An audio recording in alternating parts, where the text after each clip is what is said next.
மனோகரன் ஐயா எப்படி இருக்கீங்க? நல்லா இருக்குங்க செந்தில். மீசை மனோகரன் சொல்லி ஒரு திரைப்படத்தில் மிக முக்கியமான கதாபாத்திரம்லாம் பண்ண ஆரம்பிச்சிட்டீங்க.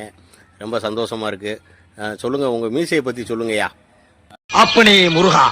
செந்தில் நிறைய படங்கள் நடித்தாலும் தாய் கலைவில் நடித்தது ரொம்ப நம்மளுக்கு பெருமையாக இருக்குது. ஒரு மனுஷன் எதையாவது பண்ணி முன்னுக்கு வரலாம்னு பார்த்தான், கால் வைக்கிற இடமெல்லாம் கண்ணி விடி வைக்கிறாங்களே. அதில் ஒரு டேர்னிங் பாயிண்ட் நம்ம லைஃப்பில் இருக்குது.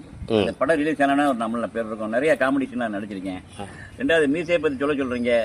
இந்த சூனாப்பானாவின் வீரம் உலகமெல்லாம் பரவ அருள் புரிவாய் அப்பனே. அந்த காலத்துல மீசைனா எல்லா பேரும் பயந்து ஓடுவாங்க. என்ன, நானே பயந்து ஓடி இருக்கேன், அண்டாக்கு பின்னால ஒளிஞ்சிருக்கேன். இன்னைக்கு என்னன்னா இந்த பிள்ளைய மீசைய பார்த்த உடனே தாத்தான மூசையை பத்தி திருப்பி விடுதுங்க. பயப்படவே மாட்டேங்குதுங்க. என்னங்க நவீன காலம். அடே அப்பா, என்ன வந்தாலும் உன்னை ஒண்ணும் பண்ண முடியாதுடா. இதை இப்படியே மெயின்டைன் பண்ணு.